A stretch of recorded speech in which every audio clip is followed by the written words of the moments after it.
Welcome back to the show, boys and girls. Okay, Charlie. Okay, we got all the ingredients going into your chaffalad chili. Can we talk about that? Yeah. First thing we got is bacon.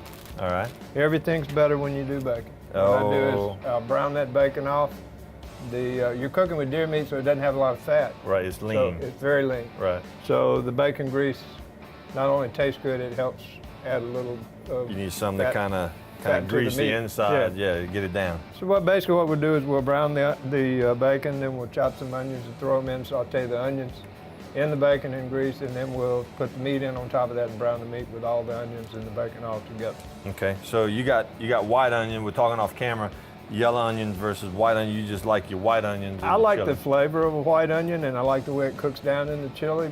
Right. In a competition, you can't have anything but meat and gravy.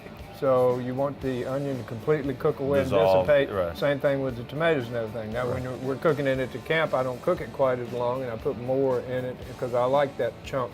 Right. So it depends on whether it's a competition or whether you're cooking it to just eat at camp with the guys before you play poker. Okay.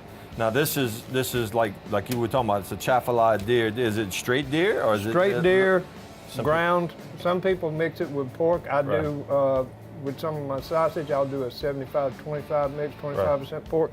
But this is just straight ground deer. That's what I use for my chips. Okay, and so I mean that's like a white-tailed deer, right? Yeah. You can tell I'm not a big deer hunter. But I know you got elk. Some people go up and do big elk hunts, and you can use elk meat. Yeah, and a lot of my competitions, I like to mix white-tailed deer, elk, and wild pig.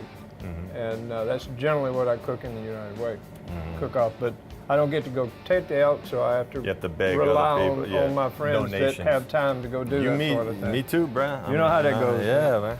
Okay, so you got the meat, then we got diced tomatoes. Diced tomatoes. I used to use diced tomatoes and green chilies. Then I found out that nobody knows more about diced tomatoes and green chilies than Rotel. Right. So I just started adding a can of Rotel and cut the green chilies out. Thing? That's it. You know? And it's a lot easier. And Rotel, if you want to sponsor the show, we're for hire. You know? And then you got the seasoning, which you got chili powder, salt, black pepper. I mean, what do you put in it? Well, this is chili powder, but it's not. There's other stuff in here as well. I take a half a cup of chili powder. Right. I add a tablespoon of ground cumin. Right. Half a tablespoon of ground coriander. Ooh. Tablespoon of oregano. And I got this little pinch of stuff that I put in here that I can't tell you. You can't tell me. Can't tell you what you'd have to like cut my fingers off right. or something. You know, that old saying, if I tell you, got to kill you. You've heard that on this show we before. like breathing, so I just want to eat it. Yeah. So. And you got some garlic on the end over there? Yeah. Well, I always put garlic in with the onions. Okay. Well, let's go ahead and cut some of this stuff. We're going to throw it to break, and next time you'll see us, we'll be putting all these lovely ingredients in the pot.